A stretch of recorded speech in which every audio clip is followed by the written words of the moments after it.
ತನ್ನವರೇ, ಏನಾದರೂ ಬೇಕಿತ್ತಾ? ಹೌದು ಚಂದನ ಅವರೇ, ಒಂದೇ ಒಂದು ಸಹಾಯ ಬೇಕಿತ್ತು. ಸಹಾಯನಾ? ಏನು? ಚಂದನ ಅವರೇ, ವಿಶ್ವನ ನನ್ನ ಕಡೆ ಸೆಳ್ಕೊಳ್ಳೋಕೆ ಮತ್ತು ಅವನಿಗೆ ನನ್ನ ಮೇಲೆ ಪ್ರೀತಿ ಹುಟ್ಟೋ ಹಾಗೆ ಮಾಡಿದ್ದು ನೀವೇ. ವಿಶ್ವನ ಮನಸ್ಸಲ್ಲಿದ್ದು ಆ ಹುಡುಗಿನ ಮರೆಯೋ ಹಾಗೆ ಮಾಡಿದ್ದು ನೀವೇ. ಈಗ ಆ ಹುಡುಗಿ ವಾಪಸ್ ಬಂದಿದ್ದಾಳೆ ಅನ್ನೋ ಅನುಮಾನ ಶುರುವಾಗಿದೆ. ಅದಕ್ಕೆ ಅವಳನ್ನು ಕಂಡು ಹಿಡಿಯೋಕೆ ನನಗೊಂದು ಐಡಿಯಾ ಕೊಡ್ತೀರಾ?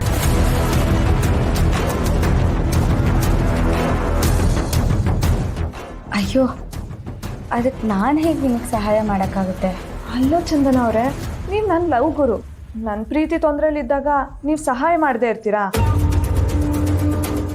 ಹಾಂ, ಒಂದು ಕೆಲಸ ಮಾಡೋಣ. ವಿಶ್ವನ್ ಫ್ರೆಂಡ್ಸ್ ಹತ್ರ ಹೋಗಿ ಏನಾದರೂ ಕೇಳಿದ್ರೆ ಏನಾದರೂ ಗೊತ್ತಾಗ್ಬೋದಲ್ವಾ? ಆದರೆ ಅವರು ಯಾರ ಪರಿಚಯನೂ ನನಗಿಲ್ವಲ್ಲ. ಅಲ್ಲ ಚಂದನ ಅವರೇ, ಅವ್ನು ಸೋಷಿಯಲ್ ಮೀಡಿಯಾ ಆ್ಯಪಲ್ಲಿ ಎಲ್ಲ ನೋಡಿದ್ದೀನಿ. ಆ ಹುಡುಗಿ ಬಗ್ಗೆ ಏನು ಪೋಸ್ಟೇ ಮಾಡಿಲ್ಲ ಅವನು. ಆ ಹುಡುಗಿ ಫೋಟೋನೂ ಇಲ್ಲ. ಇದು ಏನು ಮಾಡೋದು? ಚಂದನ ಅವರೇ, ಆ ಹುಡುಗಿ ಹೆಸರು ಆವಾಗ ಅವನು ಹೇಳಿದ್ದ, ಆದರೆ ಈಗ ನೆನಪೇ ಆಗ್ತಿಲ್ಲ ನೋಡಿ.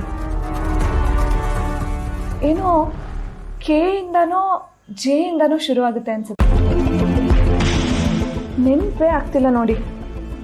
ಪ್ಲೀಸ್ ಚಂದನ ಅವರೇ, ಇದಕ್ಕೆ ನೀವೇ ಸಹಾಯ ಮಾಡಬೇಕು. ಏನಾದರೂ ಒಂದು ಐಡಿಯಾ ಕೊಡಿ. ನೋಡಿ ತನ್ನವರೇ, ನೀವು ಈ ವಿಷಯದಲ್ಲಿ ತುಂಬ ತಪ್ಪು ಮಾಡ್ತಾ ಇದ್ದೀರಾ. ನೀವು ಮದುವೆ ಆಗೋ ಹುಡುಗನ ಬಗ್ಗೆನೇ ಅನುಮಾನ ಪಡ್ತಾ ಇದ್ದೀರಾ. ಅವ್ರ ಜೀವನದಲ್ಲಿ ಇದೆಲ್ಲ ಮುಗ್ದೋಗಿರೋ ಕತೆ. ನೀವು ಮತ್ತೆ ಅದನ್ನು ಕೆತ್ಕಿ ನಿಮ್ಮ ಸಂಬಂಧನ ನೀವೇ ಹಾಳು ಮಾಡ್ಕೋತಾ ಇದ್ದೀರಾ. ನೋಡಿ, ಒಂದು ಸಂಬಂಧದಲ್ಲಿ ನಂಬಿಕೆ ಅನ್ನೋದೇ ಅಡಿಪಾಯ. ಅದೇ ಸರಿ ಇಲ್ಲ ಅಂದರೆ ನೀವು ಎಷ್ಟೇ ಪ್ರೀತಿ ಮಾಡಿದ್ರೂ ಅದು ಯಾವುದೂ ಉಳಿಯಲ್ಲ.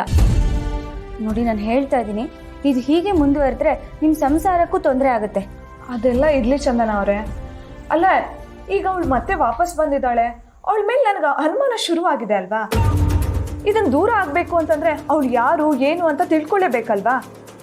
ಇಲ್ಲ ಅಂತಂದರೆ ಇವಳು ಹೀಗೆ ನನ್ನ ಅವಾಯ್ಡ್ ಮಾಡ್ತಾ ಇದ್ರೆ ಅವಳು ನೋಡಲೇಬೇಕು ಅನ್ನೋ ಕುತೂಹಲ ನನ್ನಲ್ಲಿ ಜಾಸ್ತಿ ಆಗುತ್ತೆ. ನೋಡಿ ಚಂದನ ಅವರೇ, ಇದು ಒಂದೇ ಒಂದು ಸತಿ ಪ್ಲೀಸ್ ನನಗೆ ಸಹಾಯ ಮಾಡಿ.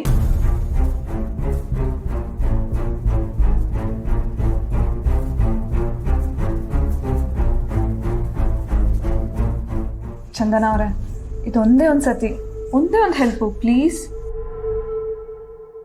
ನಂಗೆ ಸ್ವಲ್ಪ ಟೈಮ್ ಕೊಡಿ, ಯೋಚನೆ ಮಾಡಿ ಹೇಳ್ತೀನಿ. ಥ್ಯಾಂಕ್ ಯು ಸೋ ಮಚ್ ಚಂದನ ಅವರೇ.